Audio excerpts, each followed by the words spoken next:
அருட்பெருஞ்சோதி அருட்பெருஞ்சோதி தனிப்பெரும் கருணை அருட்பெருஞ்சோதி. எல்லா உயிர்களும் இன்புற்று வாழ்க, வள்ளல் மலரடி வாழ்க வாழ்க. கொல்லா விரதம் குவளை எல்லாம் ஓங்குக, நல்லோர் நினைத்த நலம் பெறுக, நன்றி நினைத்தெல்லோரும் வாழ்க இசைந்து. உலக மக்களே, அறிவார்ந்த அன்பர்களே, ஆண்மநேய ஒருமைப்பாடுடைய அன்பர்களே, பல்லப்பமான நம்ம கருளிய திருவுட்பாவிலிருந்து அருட்பெருஞ்சோதி ஆண்டவருடைய திருவிளையாடலை பார்த்து கொண்டிருக்கிறோம். அருட்பெருஞ்சோதி ஆண்டவர் இந்த பிரபஞ்சம் தோன்றிய காலத்திலிருந்தே எவ்வளவோ திருவிளையாடல்கள் செய்திருந்தாலும் கூட கலியுகத்தினுடைய கடைசி திருவிளையாடல், அதாவது 1823ஆம் ஆண்டு தொடங்கி 30/1/1874 இரவு 12 மணி வரையிலும் திருவிளையாடல் நடந்து கொண்டிருக்கிறது. எதற்காக அருட்பெருஞ்சோதி திருவிளையாடலை செய்து கொண்டார் என்பதையும், தன் மகனை, தன் அருளால் பெற்றெடுத்த ஒரு ஆண்மகனை செல்வப்பிள்ளை என்று பெயரிட்டு வளர்த்து கொண்டிருந்த அருட்பெருஞ்சோதி ஆண்டவர் இந்த பூலோகத்திற்கு ஒரு தாயின் வழியாக வருவிக்க செய்தார். அதற்கான காரணங்கள், இந்த பிரபஞ்சம் தோன்றிய காலத்திலிருந்தே தோன்றிய 4 யுகங்களுக்குமே ஆயுள் காலம் உண்டு. கிரேத யுகம், திரேத யுகம், துவார யுகம், கலியுகம். இந்த 4 யுகங்களுமே அழிந்து விட்டது. அப்போ இந்த 4 யுகங்களிலுமே தோன்றிய மார்க்கங்கள், சமயங்கள், மதங்கள் எல்லாம் அழிந்து விட்டது. கிரேத யுகத்திலே கலங்க மார்க்கம், திரேத யுகத்திலே திராவக மார்க்கம், துவார யுகத்திலே நவநீத மார்க்கம், கலியுகத்திலே பஸ்ம மார்க்கம், இப்படி பல மார்க்கங்கள், சமயங்கள், சைவ சமயம், வைஷ்ணவ சமயம், கௌவாரம், காணாபத்தியம், சௌரம், சாகரம், இப்படி பல சமயங்களும் தோன்றின. மதங்களும் தோன்றிவிட்டது. கலியுகத்திலே மதங்கள் தோன்றிவிட்டது. இப்போ இவற்றெல்லாம் எல்லாவற்றுக்குமே ஆயுள் காலம் உண்டு. இந்த யுகங்கள் முடிந்த உடனே ஒளி யுகம் பிறக்கிறது. கலியுகம் 1900 ஆண்டுகளிலே முடிவடைந்து விட்டது என்பதை நமது பிள்ளை பெருமான் அவர்கள் தெளிவாக நமக்கு அருளியிருக்கிறார்கள். அதை பார்த்து விட்டோம். அப்போது இந்த கலியுகத்திலே, அதாவது கலியுகம் முடிந்த உடனே மக்களுக்கென்று ஒரு ஒளி யுகம் பிறந்து விட்டது, ஒளி யுகம். ஒளி யுகம் பிறந்த உடனே, அதாவது சதுர்யுகம் என்று கூறுவார் வல்லற்பம்மன் அவர்கள். சதுர்யுகம், சக்தி யுகம் என்று கூறுவார்கள், ஒளி யுகம் என்று கூறுவார்கள். இந்த யுகம் பிறந்த உடனே அழிந்து போன இந்த சமயங்கள், மதங்கள், மார்க்கங்களெல்லாம் இல்லாமல் உலக மக்களுக்கென்று ஒரு ஆன்மீக மார்க்கம் வேண்டும். அந்த ஆன்மீக மார்க்கம் சமரசமாக இருக்க வேண்டும், சுத்தமாக இருக்க வேண்டும் என்பதற்காக சமரச சுத்த சன்மார்க்கத்தை நிறுவி அதை தன் மகன் கையில் ஒப்படைத்து, இனிமேல் வாழ்கின்ற மக்களுக்கு, இந்த ஒளி யுகத்திலே வாழ்கின்ற மக்களுக்கு, ஒளி யுகத்துக்கு ஆயுள் காலம் கிடையாது, சுத்த சன்மார்க்கத்துக்கு ஆயுள் காலம் கிடையாது, இனிமேல் நிரந்தரமானது என்பதை திருவருட்பாவிலே நாம் பார்த்து விட்டோம். அப்போ இந்த சுத்த சன்மார்க்கத்தை உலக மக்களிடம் சொல்ல வேண்டும். உலக மக்களிடம் சொல்ல வேண்டும் என்றால், ஏற்கனவே பல யுகங்களில் இருந்த இந்த சமயங்களும் மதங்களும் மார்க்கங்களும் பொய் என்று சொல்ல வேண்டும். இந்த நிலையில் இருக்கும்போது தனது மகனை ஒரு தாயின் வழியாக வருவிக்க செய்தார். அதற்கான சில காரணங்கள் உண்டு. சதாசிவத்துடைய ஆயுள் காலத்தில் 51 ஆண்டுகள் பாக்கி இருக்கும்போது கடைசியாக 5 தொழில்களையும் செய்து கொண்டு இந்த பிரபஞ்சத்தை இயக்கிக் கொண்டிருந்தவர் சதாசிவம். பிரம்மன், திருமால், ருத்திரன், மகேஸ்வருடைய ஆயுள் காலம் முடிந்து விட்டது. அப்போ இந்த சதாசிவத்தினுடைய ஆயுள் காலம் முடியும் போது 51 ஆண்டுகள் பாக்கி இருக்கிறது. இந்த 51 ஆண்டுகளுக்கு பிறகு இந்த பிரபஞ்சத்தை இயக்குவதற்கு ஒரு ஆள் வேணும். அப்போது வல்லற்பமானவர்கள் தன்னுடைய அருளால் ஒரு ஆண்மகனை பெற்றெடுத்து அந்த மகனுக்கு செல்வப்பிள்ளை என்று பெயரிட்டு சீராட்டி பாராட்டி வளர்த்து கொண்டிருக்கிறார். காலங்கள் நெருங்கிவிட்டது. 1823ஆம் ஆண்டு அருட்பெருஞ்சாண்டவர் திருவிளையாடலை தொடங்குகிறார்.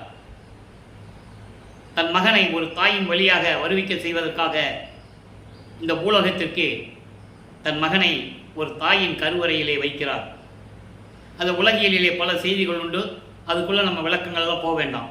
திருவருட்பாவிலே என்ன விளக்கங்கள் இருக்கிறதோ அதை மட்டும் பார்த்து கொண்டிருக்கிறோம். உலகியலிலே செவி வைத்த செய்திகளெல்லாம் சொல்லுவார்கள்.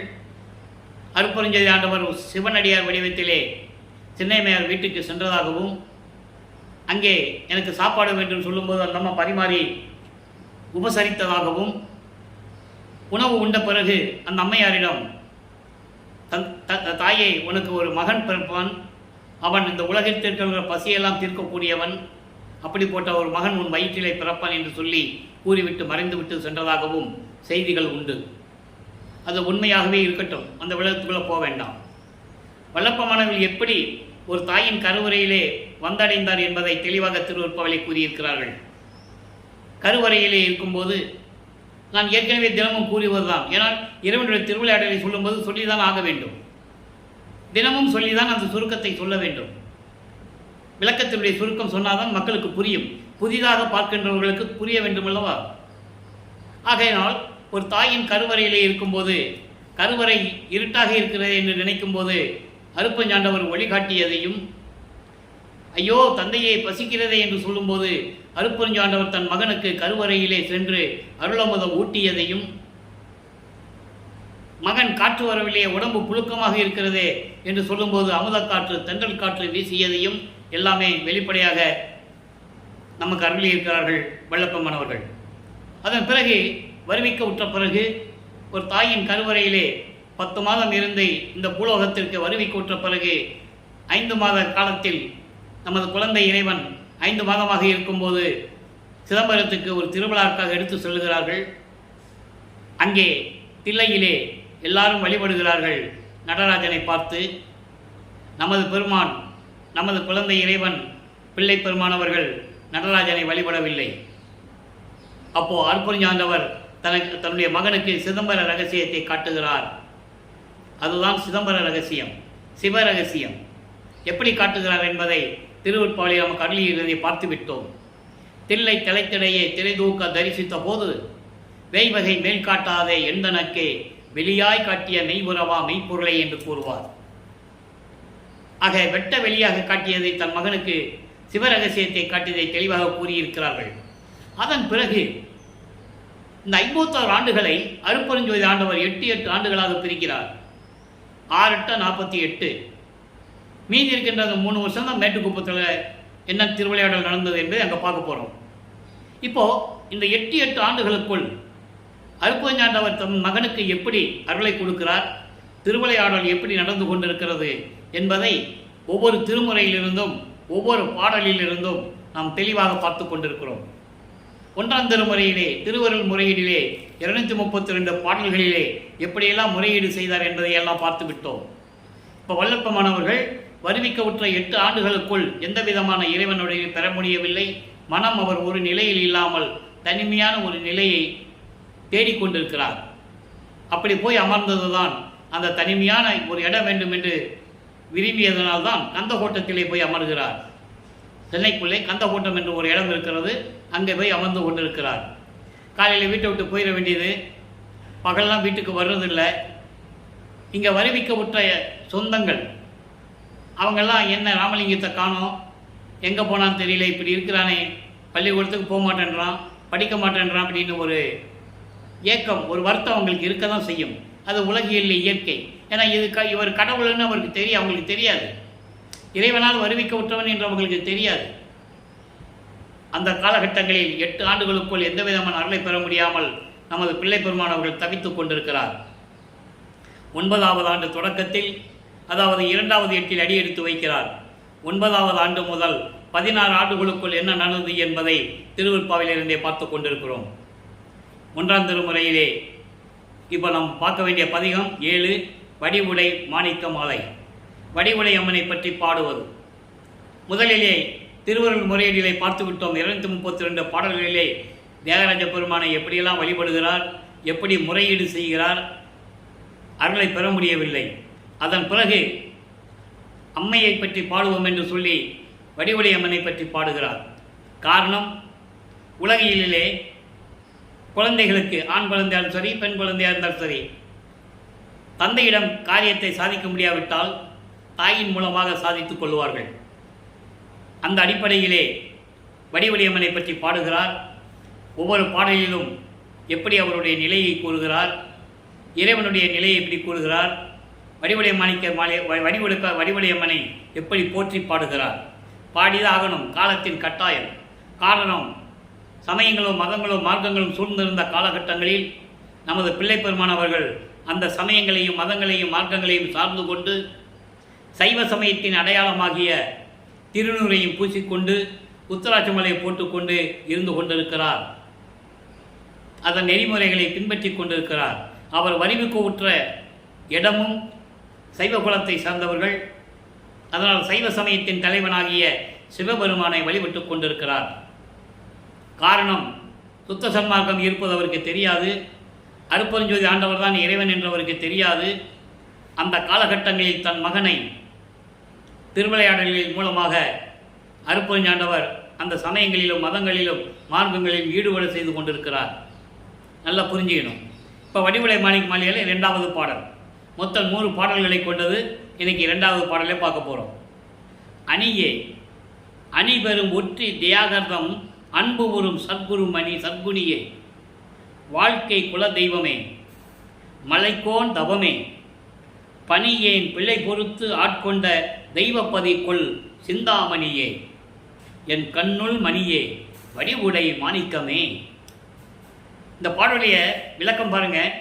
அதாவது, நான் இறைவனால் வருவிக்க உற்றவன், என்னுடைய தவறுகளையெல்லாம் பொறுத்து கொண்டு இறைவனை நீ ஆட்கொண்டது பிறகு எனக்கு அருளை கொடுக்கவில்லை. இந்த நிலையிலிருந்து கொண்டு வடிவுடை மாணிக்க மாளிகை நமக்கு அருளி இருக்கிறார்கள்.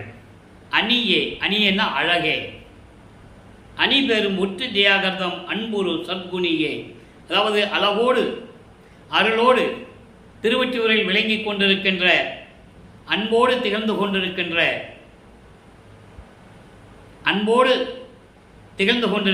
சத்குணியே, தெய்வ பெண்ணே, தெய்வமே. யாரை சொல்கிறாரு? வடிவுடை மாணிக்க மாளிகை வடிவுடை அம்மனை சொல்கிறார். இப்படி திருவொற்றியூரில் இருந்து கொண்டிருக்கின்ற தியாகராஜ பெருமானின் அன்பை பெற்ற தெய்வமணியே, என் வாழ்க்கையின் குல தெய்வமே, மலைக்கோன் தவமே, இமயமலை அரசன்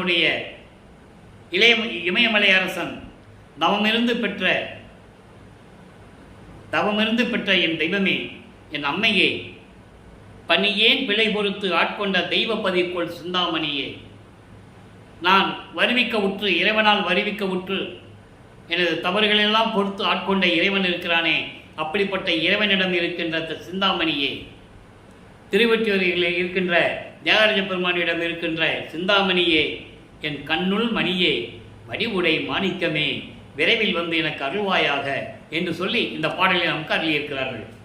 அடுத்தபடியாக இந்த நிலை தொடர்ந்து கொண்டிருக்கும் போது, ஏற்கனவே இறைவன் இவர் முன் தோன்றி ஆட்கொண்ட பிறகு, மகனை என்னால் வருவிக்க உற்றவன், ஞானத்தை பெற்றுக்கொள் என்று சொல்லி மறைப்பு நிலையை ஏற்படுத்திவிட்டு இறைவன் மறைந்து விடுகிறார். அதன் பிறகு 13வது ஆண்டு தொடக்கத்தில் இவர் திருவொற்றியூர் செல்லுகிறார்.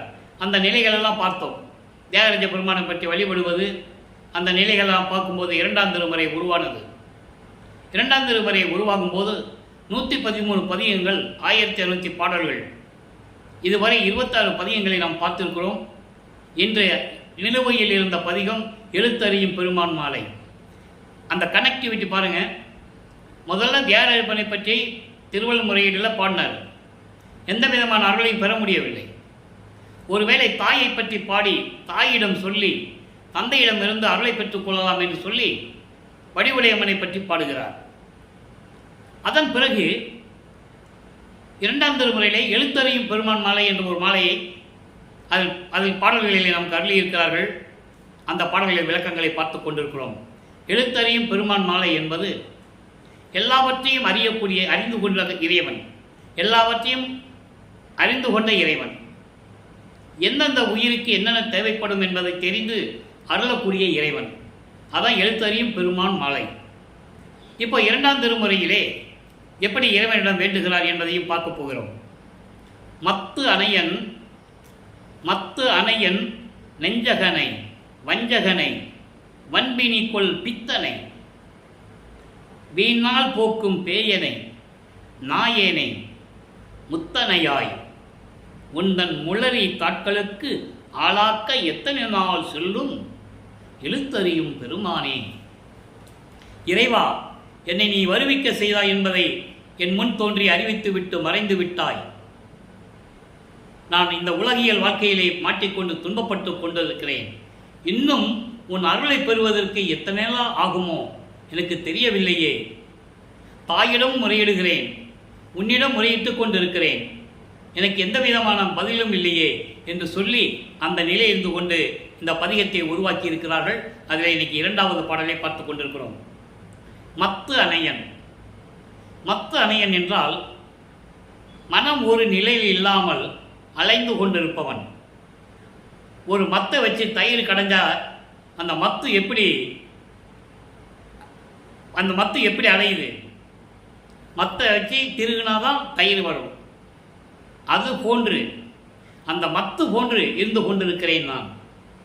மத்து போன்று மனம் ஒரு நிலையில் இல்லாமல் நான் உன் அருளை பெறுவதற்காக துன்பப்பட்டு கொண்டிருக்கிறேன். அப்படிப்பட்ட மனமுடையவன் இந்த வஞ்சகன்.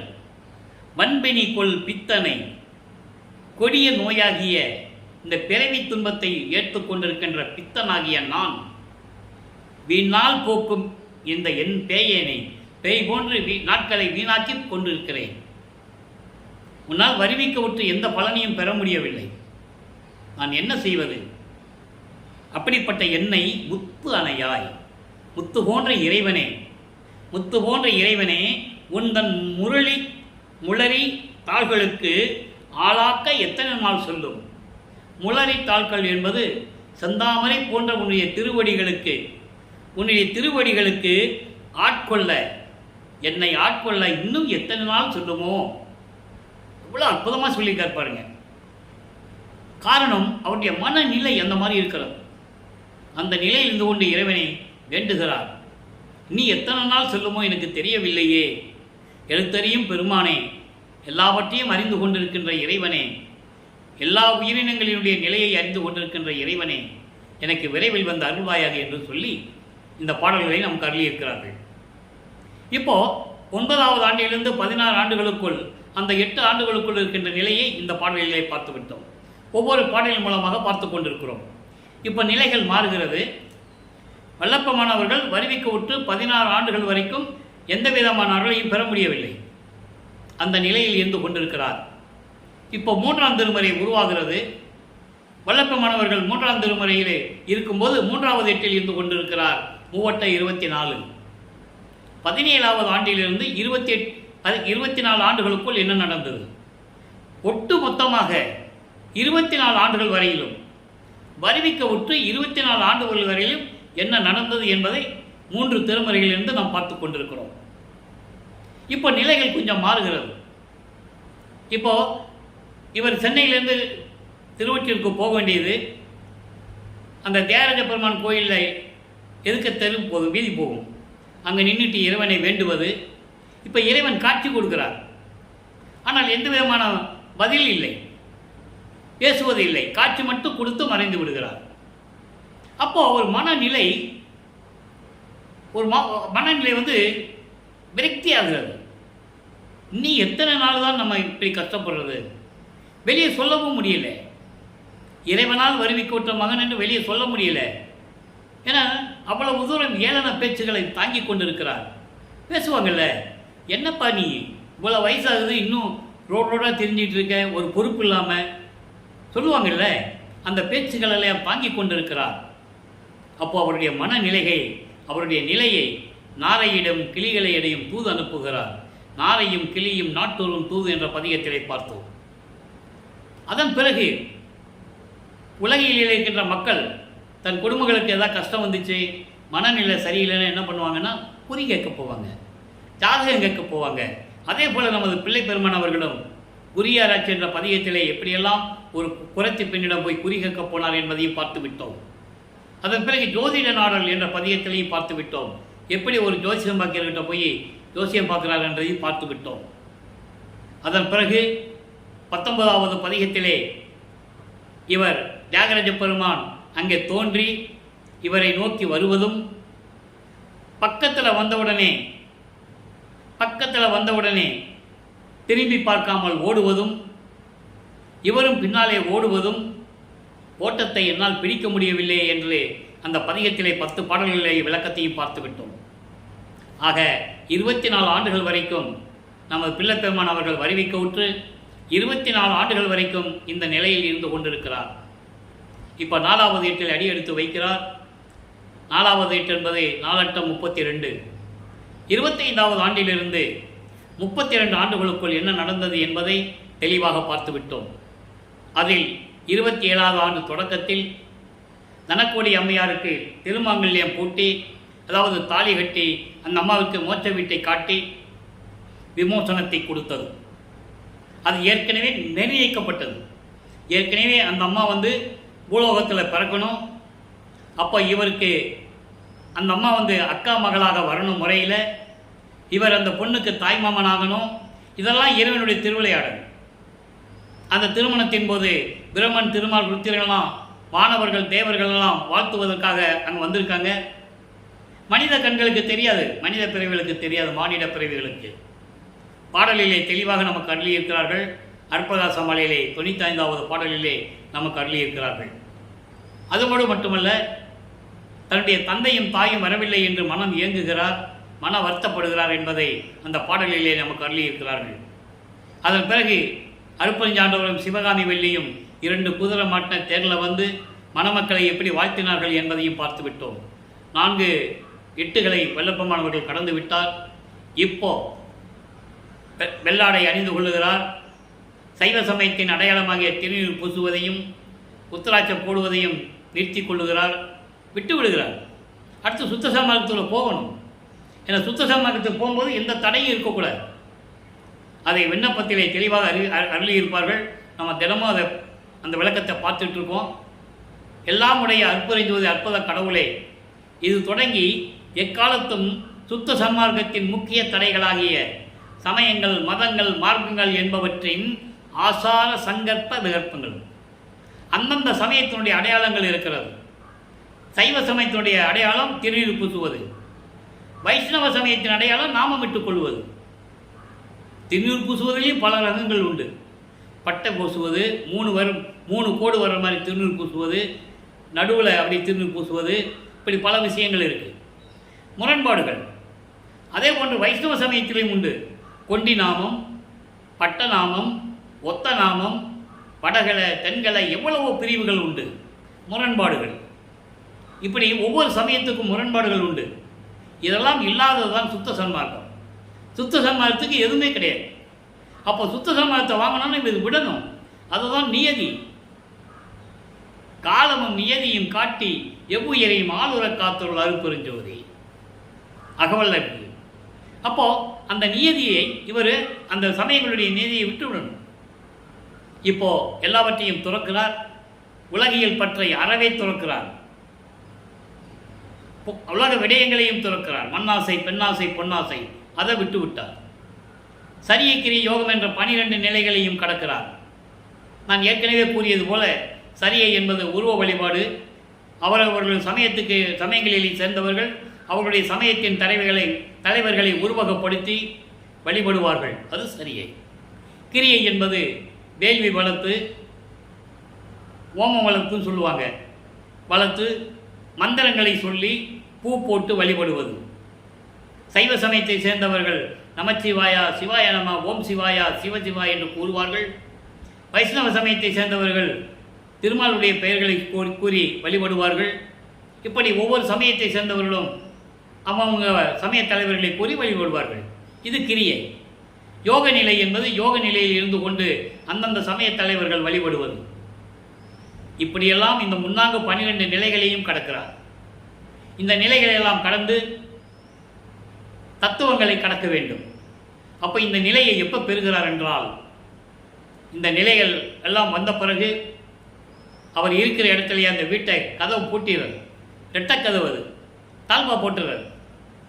தாழ்பா போட்ட உடனே இந்த நிலை இறைவனுக்கு தெரிந்து விடுகிறது.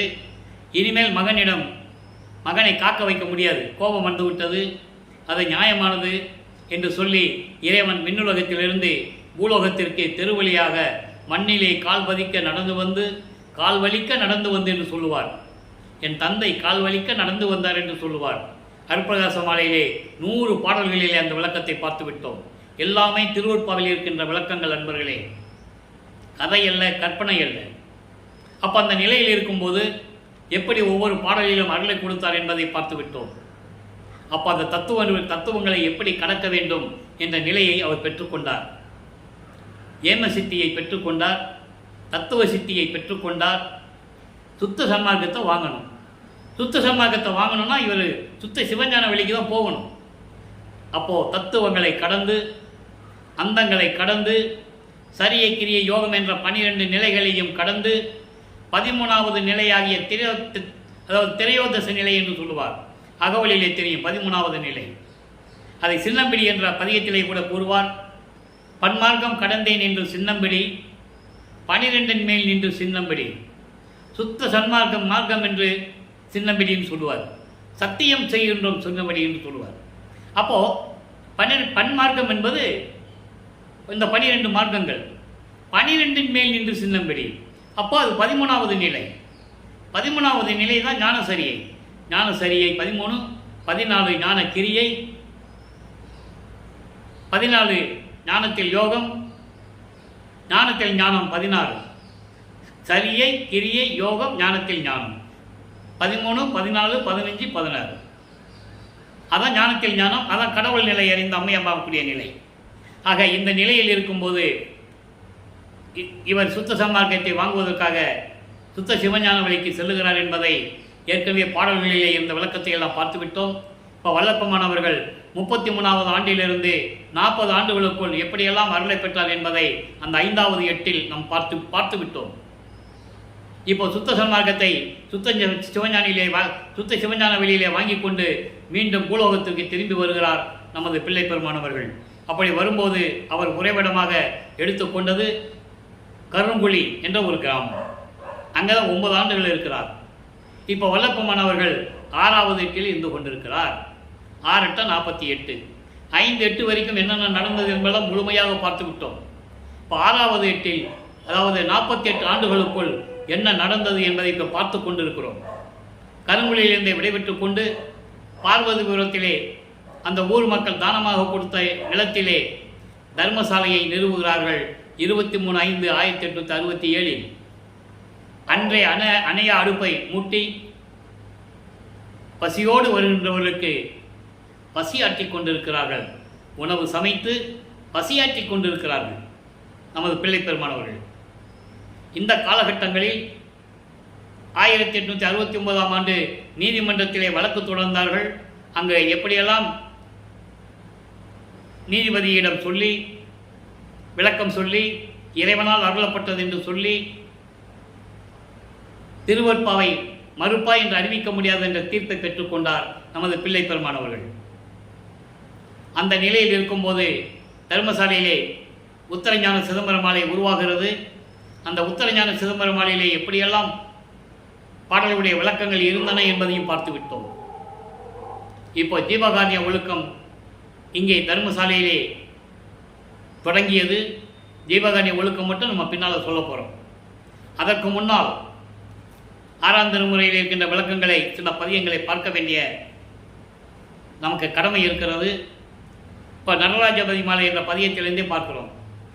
1ஆம் திருமுறையிலே வடிவுடை மாணிக்க மாலையிலே எப்படி இவருடைய இறைவனிடம் முறையீடு செய்கிறார் என்பதையும், 2ஆம் திருமுறையிலே எழுத்தறியும் பெருமான் மாலை என்ற பதிகத்திலே சமயங்களிலும் மதங்களிலும் மார்களிலும் சார்ந்திருந்த போது எப்படி தியாகராஜ பெருமானை வழிபட்டார் என்பதையும், அதன் பிறகு சமயங்களையும் மதங்களையும் மார்க்கங்களையும் விட்டுவிட்ட பிறகு சுத்த சன்மார்க்கத்தை பெற்ற பிறகு அருட்பெருஞ்சோதி ஆண்டவர்தான் இறைவன் என்ற நிலையையும், சுத்த சன்மார்க்கம் என்பது சமயங்களையும் மதங்களையும் மார்க்கங்களையும் சாராதது என்று சொல்லுவதையும், சுத்த சன்மார்க்கத்தின் தலைவனாக அருட்பெருஞ்சோதி ஆண்டவர் சாதியும் மதங்களையும் மார்க்கங்களையும் கடந்தவர் என்பதையும் எப்படியெல்லாம் கூறியிருக்கார் என்பதை இன்னும் வரும் காலகட்டங்களில் நாம் பார்த்து கொண்டிருக்கிறோம்.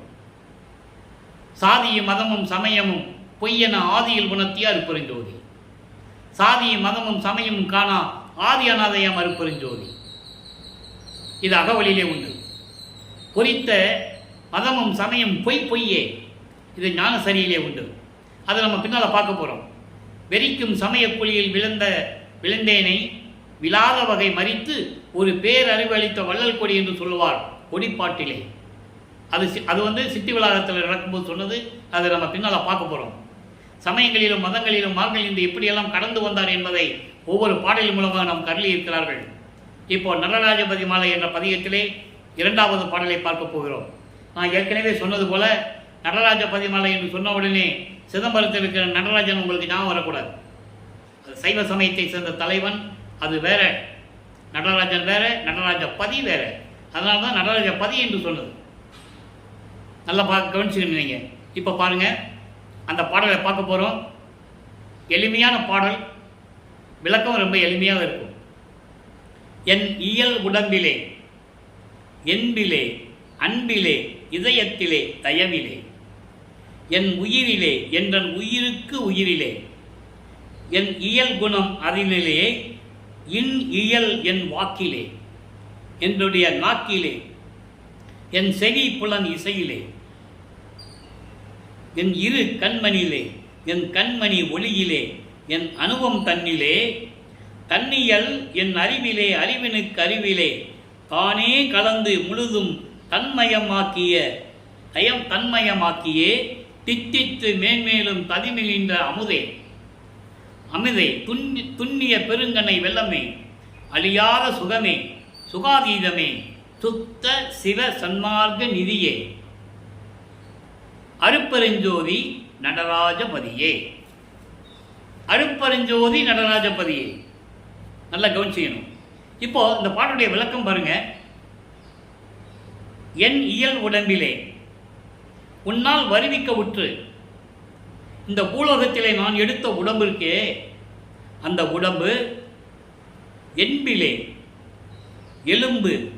எலும்பிலே, அன்பிலே, இதயத்திலே, தயவிலே, என் உயிரிலே, என் உயிருக்கு உயிரிலே, என் இயல் குணம் அதனிலே, என் இயல் குணம் தாமச குணம் சுத்த சன்மார்க்கத்தை பெற்றதனால் என் இயல் குணத்திலே, இன் இயல் என் வாக்கிலே, அதாவது இன் இயல் வாக்கிலே.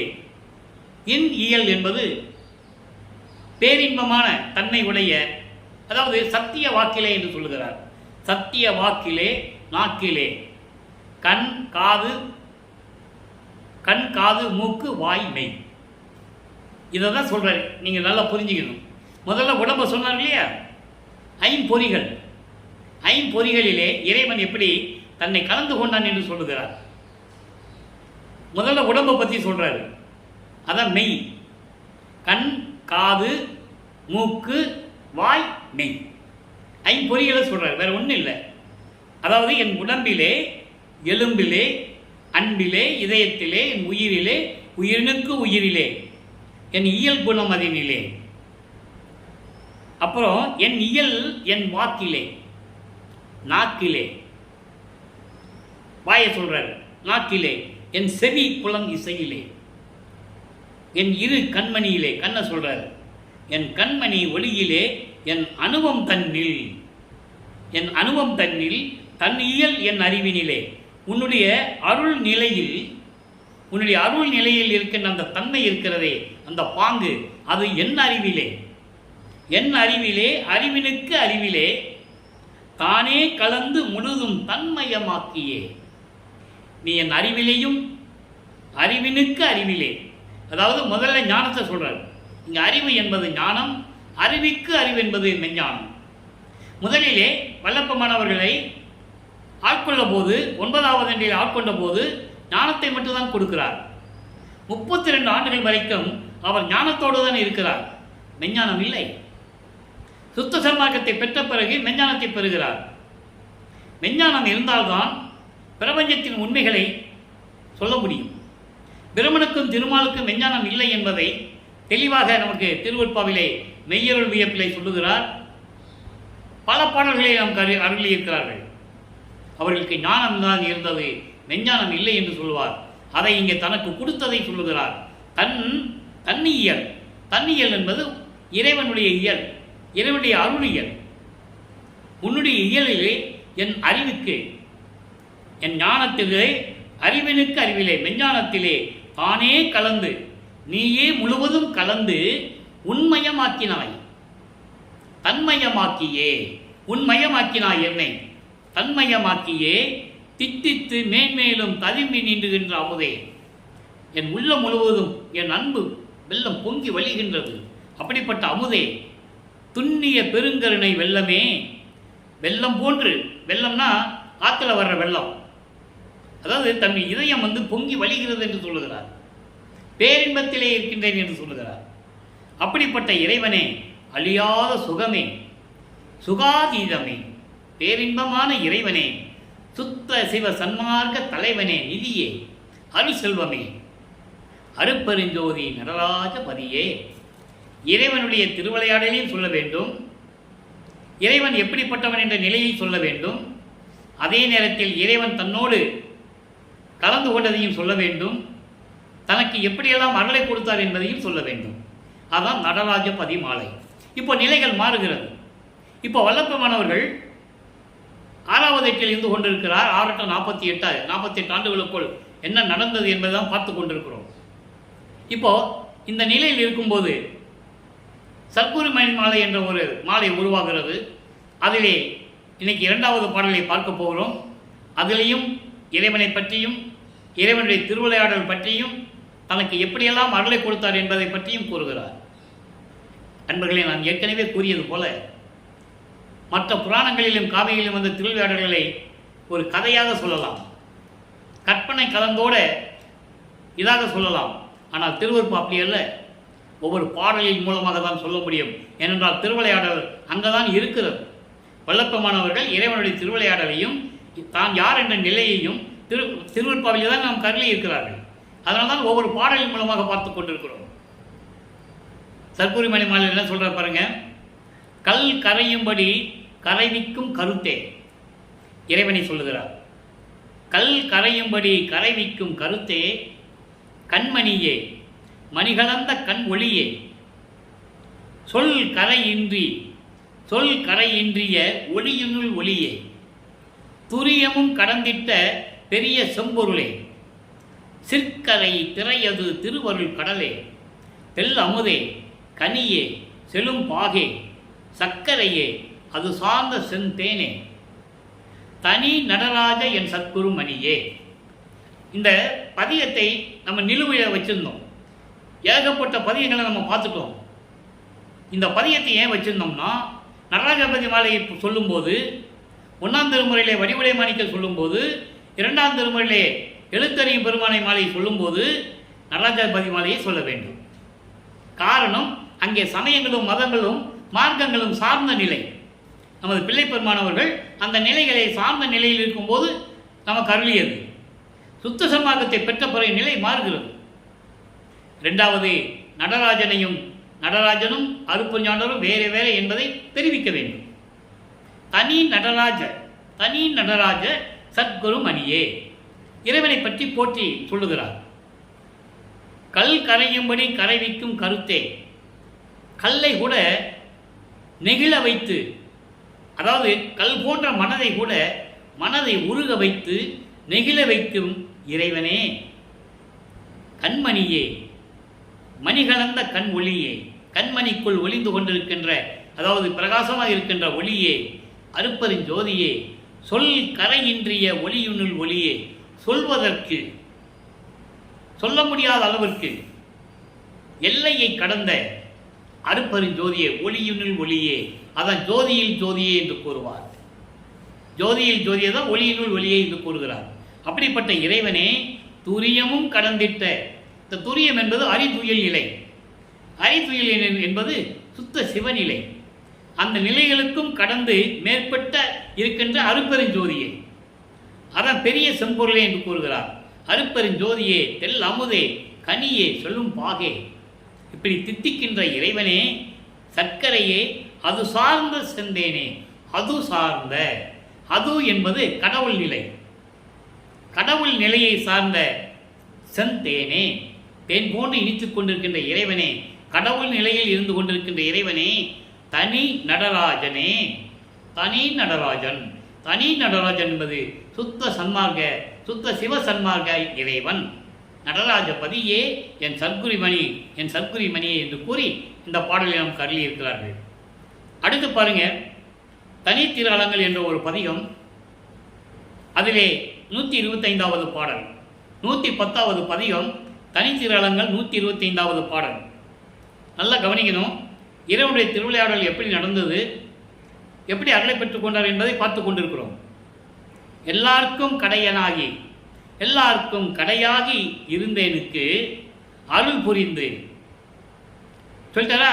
திருவிளையாடல் சொல்றாரு, அருளை பெற்றது சொல்றாரு.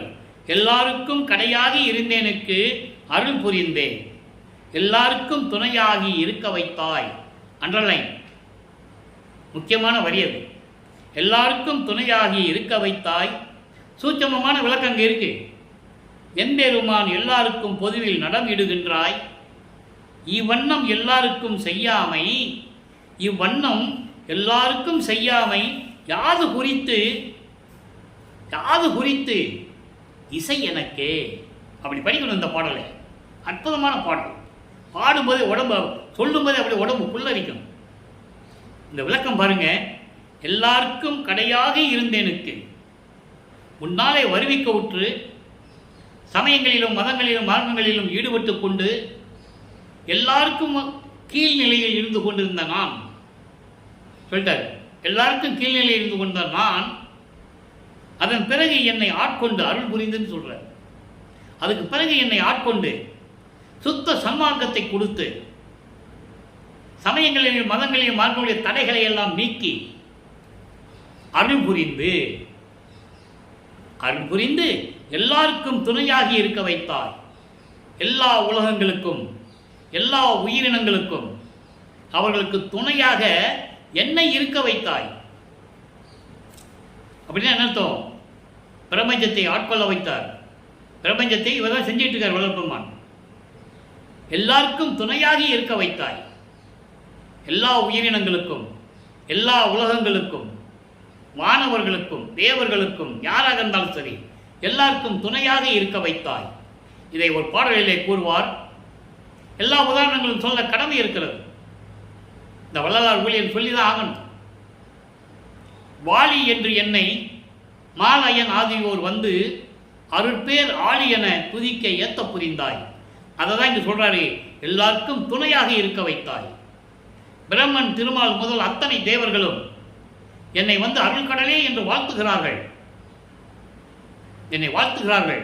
எங்களை காக்க வேண்டும் என்று, எங்களை எல்லாம் காத்து அருள வேண்டும் என்று சொல்லி வேண்டுகிறார்கள் என்று அந்த பாடலிலே கூறுவார்.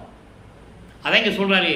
எல்லாருக்கும் துணையாக இருக்க வைத்தாய் எம்பெருமானே, எல்லாருக்கும் பொதுவில் நடமிருக்கின்றாய். சத்திய ஞான சபையிலே எங்க சத்திய சபை? அங்க இன்னைக்கு சத்திய ஞான சபை நிறுவல தர்மசாலையில் தான் வளர்ப்பமான இருந்து கொண்டிருக்கிறார். அந்த நிலையை தான் நம்ம பார்த்துக்கிட்டு இருக்கோம். தர்மசாலையை விட்டு வடலூரை விட்டு வெளியே அங்கே மேட்டுக்குப்பம் போகும்போது தான் அங்கே இருந்து கொண்டு சத்தியஞான சபையை நிறுவுகிறார். அந்த நிலையை நம்ம பின்னால் பார்க்க போகிறோம்.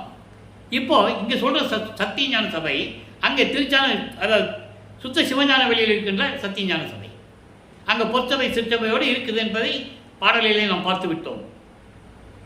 அங்கே இருந்து கொண்டு திருவிளையாடல் செய்து கொண்டிருக்கிறாய். திருவிளையாடல் செய்து கொண்டிருக்கிறாய். இவ்வண்ணம் எல்லாருக்கும் செய்யாமை. இப்படிப்பட்ட அருள்களை எல்லாம் யாருக்கும் கொடுக்காமல் எனக்கு மட்டும் கொடுத்தாயே. எதற்கு? இசை எனக்கே. எனக்கு நீ சொல்லணும். அதான் கேட்பாரு.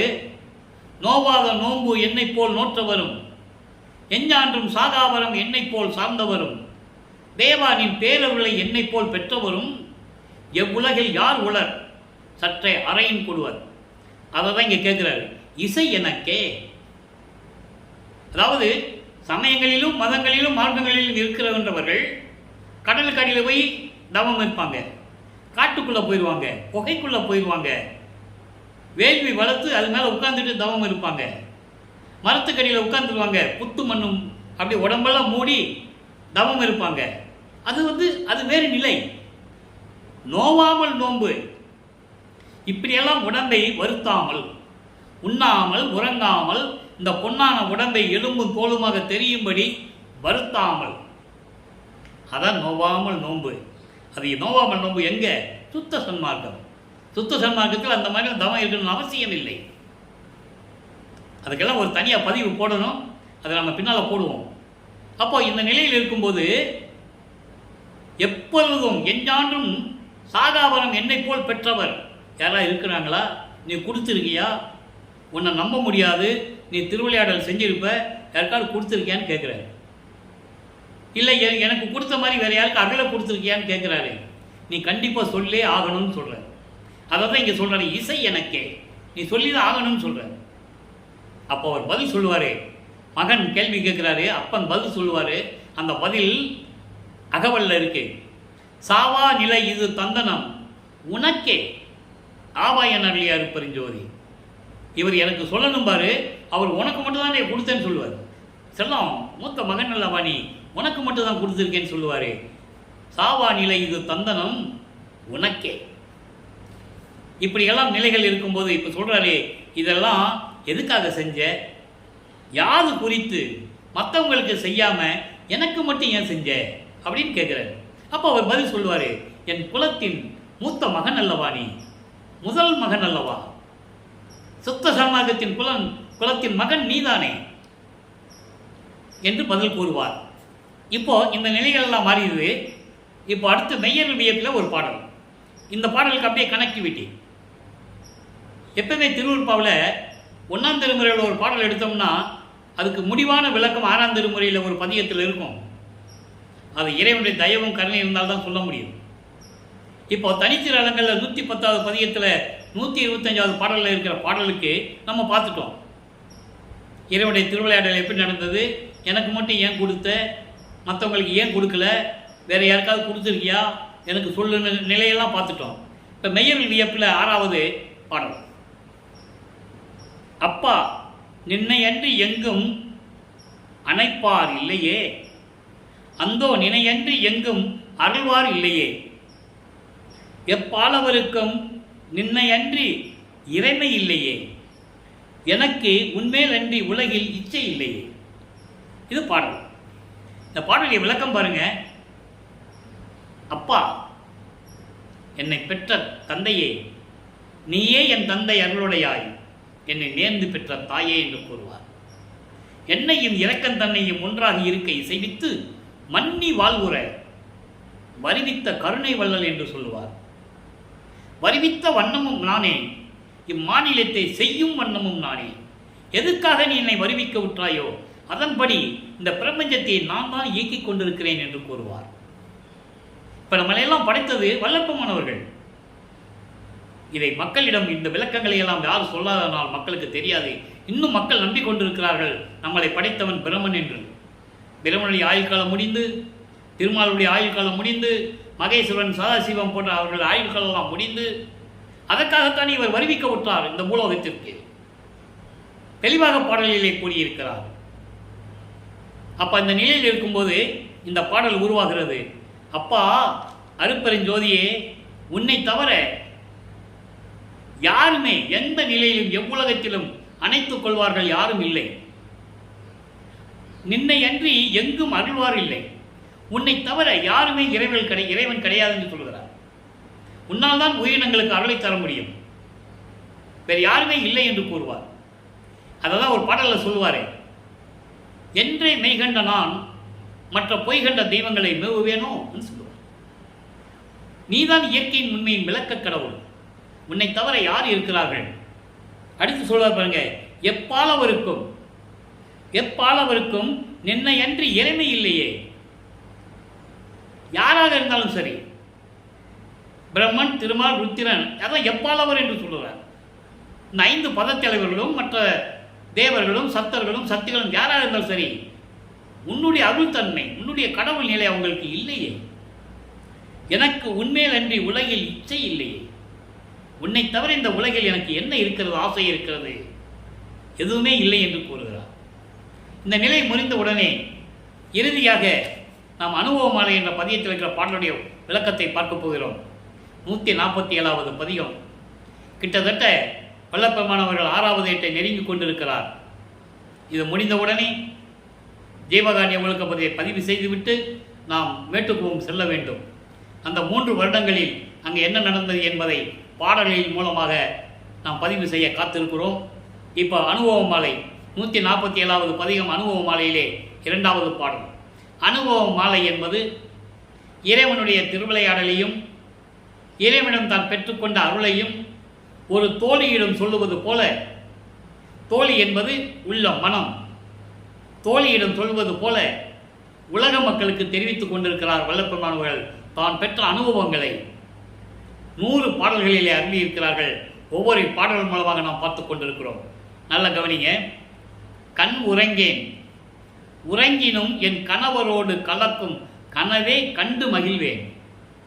தன்னை தலைவியாகவும் இறைவனை தலைவனாகவும், தன்னை மனைவியாகவும் இறைவனை கணவனாகவும் வர்ணனை செய்து அந்த அனுபவத்தை தோழியிடம் சொல்லுவது போல உலக மக்களுக்கு தெரிவித்துக் கொண்டிருக்கிறார்.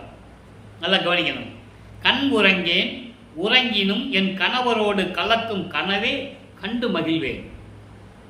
கனவு ஒன்றோ நனவு என்னடங்கா, கனவு ஒன்றோ கனவும் நனவும் ஒன்றோ என்னடங்கா, பெருஞ்சோதி என் இறைவர் என்னையே இணைந்து இரவு பகல் காணாது இன்புற செய்கின்றார். உலகியலிலே ஒரு மனைவி கணவனிடம் எப்படியெல்லாம் இன்பத்தை பெற்றார் என்று கூறுவார்கள். இரவு பகல் இல்லாமல், இரவென்றும் பாராமல் பகல் என்றும் பாராமல் என் கணவர் எப்பவுமே என்னுடன் இருந்து கொண்டு என்னை மகிழ்வித்துக் கொண்டிருக்கிறார் என்று உலகிலே கூறுவார்கள். அதுபோல தன்னை இறைவன் எப்படி ஆட்கொண்டு இரவு பகல் என்று பாராமல் எப்பொழுதுமே எனக்கு இன்பத்தை கொடுத்து கொண்டிருக்கிறார் என்ற நிலையை இந்த பாடலிலே கூறியிருக்கிறார்கள். அவர் பெற்ற அனுபவத்தை உலக மக்களுக்கு தெரிவிக்கிறார். நான் உறங்க மாட்டேன், உறங்கினாலும் என் ஆண்டவரோடு இருக்கின்ற அந்த மகிழ்ச்சியை தான் நான் காணுவேனே தவிர, கனவு கண்டு மகிழ்வேனே தவிர, நான் உறங்க மாட்டேன், உறங்கினாலும் என்னுடைய கனவில் இறைவனோடு மகிழ்ந்து கொண்டிருப்பதை தான் நான் காண்பேனே தவிர வேறு எதுவும் இல்லை என்று கூறுகிறார். கனவு நனவு ஒன்று அன்றல்ல, ஒரு கனவல்ல, நினைவு அப்படிதான். கனவு நினைவு, அதான் நனவுன்னு சொல்றார். கனவு நினைவு என்பது கனவுல தூங்கும்போது கனவு வர்றது, நினைவு என்பது நினைவு. அப்போ இந்த 2 நிலைகளிலுமே அளவில்லாத, எல்லை இல்லாமல் நான் கனவு கண்டு கொண்டிருக்கிறேன், நினைவிலும் பார்த்து கொண்டிருக்கிறேன். பெருஞ்சோதி என் கணவர் என்னையே இணைந்து, அருப்பெருஞ்சோதி ஆண்டவர் என்னையே அணைத்துக் கொண்டு இரவு பகல் காணாது இன்புற செய்கின்றார். எவ்வளவு அற்புதமான வரியை சொல்ற பாருங்க. அப்படின்னா என்ன அர்த்தம்? எப்பொழுதுமே என்னோடு இருந்து கொண்டிருக்கிறார். இரவனும் கிடையாது, பகலனும் கிடையாது, எப்பவுமே என்னோடு இருந்து கொண்டு எனக்கு இன்பத்தை கொடுத்து கொண்டிருக்கிறார் என்று சொன்னால் இறைவன் என்னோடையே இருக்கிறார் என்று பொருள். இறைவன் என்னோடையே இருக்கின்றார். மண் உறங்கும், மலை உறங்கும், அலை கடலும் உறங்கும், மற்ற உள்ளமெல்லாம் உறங்கும் மாநிலத்தை. அதாவது மாநிலம் என்பது இந்த பூலோகம், இந்த மண்ணுலகம். இந்த மண்ணுலகத்தில் மண்ணும் உறங்கும், மலை கூட உறங்கும், கடல் கூட உறங்கும், உள்ளம் கூட உறங்கிடும். ஆனால் என் உள்ளம் உறங்காது. மாநிலத்தை உலகிலேயே, இந்தியாவிலே, அதாவது நம்ம பூலோகத்தில் எல்லாமே உறங்கும், என் உள்ளம் உறங்காது. எப்படி? நமது பெண் உறங்கால் என தாயர் பேசி மகிழ்கின்றார். தன்னை ஒரு பெண்ணாக உருவப்படுத்தினால் என்ன சொல்றாங்களா, நம்ம பொண்ணு தூங்க மாட்டார் என்று தாய்மார்கள் சொல்லுகிறார்கள். என் பெண்ணு உறங்க மாட்டாள் என்று தாய்மார்கள் சொல்லுகிறார்கள் என்று சொல்லுவது, நான் உறங்க மாட்டேன் என்று, எனக்கு தூக்கமில்லை, உறக்கமில்லை, தூக்கத்தை கடந்தவன், தூங்கலை மகனே என்று சொல்லுவார். என் தூக்கத்தை கெடுத்து அருளை கொடுத்தாயே என்று சொல்லுவார். அப்போ பெரியவர்கள் எல்லாம் அவன் தூங்க மாட்டான் என்று என்னை பற்றி பேசிக் கொண்டிருக்கிறார்கள். அதை தான் இங்கே பெண்கள் பேசிக் கொண்டிருப்பதாக சொல்லுகிறார். அடுத்து பாருங்க, பெண்கள் எல்லாம் கூசுகின்றார் பெருந்தவம் பெருந்தவம் செய்கிறே. அதாவது சுத்த சன்மார்க்கத்தில் இல்லாதவர்கள் பெருந்தவம் செய்கிறே என்று சொன்னால், சுத்த சன்மார்க்கத்தில் இல்லாதவர்கள் என்னை பற்றி பேசுவதற்கு நாணப்படுகிறார்கள், வெட்கப்படுகிறார்கள் என்று சொல்கிறார். பெண்கள் எல்லாம் கூசுகின்றார் பெருந்தவம் செய்கிறே. அதாவது என்னை பற்றி முழுமையாக உங்களுக்கு தெரியாது, வாய்ப்பில்லை என்று கூறுகிறார். அதைதான் மெய்யருள் வியப்பிலை தெளிவாக கூறுவார். என்னை ஆண்ட ஜோதியே, அன்றே என்னை ஆண்டு கொண்ட ஜோதியே, அதன் பின் பிள்ளையாக்கி எனக்கு அருள் இந்த ஜோதியே, நன்றை மீட்டும் நாயனாக்கி நயந்த ஜோதியே, நானும் நீயும் ஒன்றென உரைத்த ஜோதியே. எப்படி சொல்ற பாருங்க. முதல்ல அடிமையாக்கினாய் பிரபஞ்சம் தோன்றிய காலத்தில், அதன் பின் என்னை பிள்ளையாக்கி இந்த பூலோகத்துக்கு வருவிக்க செய்தாய். அப்போ என்னைக்கு உயிர்களுக்கு நண்பனாக்கினாய். நீயும் நானும் ஒன்று என்று உரைத்த ஜோதியே. இந்த நிலையில் இருந்து கொண்டு வளர்ப்பமான் எப்படியெல்லாம் அருளை பெற்றுக் கொண்டார் என்பதை தான் ஒவ்வொரு பாடலின் மூலமாக நாம் பார்த்து கொண்டிருக்கிறோம். ஆக அன்பர்களே, இன்றைய பதிவு எப்படியெல்லாம் இறைவனுடைய திருவிளையாடல் நடந்தது என்பதையும், இவர் சமயங்களிலும் மதங்களிலும் மார்க்கங்களில் இருக்கும்போது அவருடைய நிலை எப்படிப்பட்டது என்பதையும், அதன் பிறகு சுத்த சன்மார்க்கத்தை கொடுத்த பிறகு அருட்பெருஞ்சோதி ஆண்டவர் தான் உண்மையான இறைவன், இயற்கை உண்மை விளக்க கடவுள் என்பதையும் தெளிவாக நமக்கு அருளியிருக்கிறார்கள் என்பதை ஒவ்வொரு பாடலின் மூலமாக பார்த்து விட்டோம். சுத்த சன்மார்க்கத்துடைய நெறிகளே அதான். உருவ வழிபாடு இருக்கக்கூடாது. சமயங்களும் மதங்களும் மார்க்கங்களில் சொல்லப்பட்ட இந்த சங்கற்ப விகற்பங்கள் இருக்கக்கூடாது. தலையாய கடமை, முக்கிய குறிக்கோள், லட்சியம் கொலையும் புலையும் தவிர்த்திருக்க வேண்டும். சுத்த சன்மார்க்கம் பெற்றுவிட்டால் கொலையும் புலையும் தவிர்த்திருக்க வேண்டும். ஏனென்றால் உயிர்களை நேசிக்க வேண்டும். கொலையை தவிர்த்தாலே உயிர் நேசிக்கும், உயிர் இறக்கம் இருந்தாலே கொலை செய்ய மனசு வராது இல்லையா? அதே போன்று பசியோடு வருகின்ற ஜீவர்களுக்கு பசியாற்ற வேண்டும். அதான் ஜீவகாரண்ய ஒழுக்கம் என்று கூறுகிறார். கடவுள் வழிபாடே ஜீவகாரண்ய ஒழுக்கம்தான். மோட்ச வீட்டின் திறவுகோள் தான். அந்த திறவுகோள் தான் சுத்த சன்மார்க்கம். இப்படிப்பட்ட நிலைகள் எல்லாம் நாம் வளர்ப்பமான அருளி இருக்கிறார்கள். அதை நீங்கள் புரிந்து கொள்ள வேண்டும். எனவே நீங்களும் சுத்த சன்மார்க்கத்தில் இணைந்து இறைவனுடைய அருளை பெற்றுக்கொண்டு கொலையும் புலையும் தவிர்த்து சைவ நெறியில் இருந்து கொண்டு உருவ வழிபாடுகளை எல்லாம் நீக்கி இறைவன் ஒருவனே, அவன் அருட்பெருஞ்சோதி ஆண்டவர் ஜோதி வடிவில் இருக்கிறார் என்ற நிலையை ஏற்றுக்கொண்டு இறைவனை வணங்கி இறைவனுடைய அருளையும் செல்வங்களை எல்லாம் பெற்றுக்கொண்டு இந்த வையகத்தில் நீங்கள் வாழ்வாங்கு வாழ வேண்டும். நோயற்ற வாழ்வில் வாழ வேண்டும். மரணமில்லா பெருவாழ்வை நீங்கள் பெற வேண்டும். மகாமந்திரம் அருட்பெருஞ்சோதி அருட்பெருஞ்சோதி தனிப்பெருங்கனை அருட்பெருஞ்சோதி என்ற மந்திரத்தை நீங்கள் சதா நேரமும் உச்சரிக்க வேண்டும். இப்படியெல்லாம் இருந்து இறைவனைகளை பெற்றுக்கொண்டு நீங்கள் வாழ்வாங்கு வாழ வேண்டும் என்று வாழ்த்தி இந்த வள்ளலார் ஒளியன் விடைபெறுகிறேன். நன்றி, வணக்கம். மீண்டும் நாளை சந்திப்போம். அருட்பெருஞ்சோதி அருட்பெருஞ்சோதி தனிப்பெருங்கருணை அருட்பெருஞ்சோதி. நாளையும் இறைவனுடைய திருவிளையாடல் தொடரும். கண்டு மகிழ்ந்து இறைவனுடைய அருளை பெற்றுக்கொள்ளுங்கள்.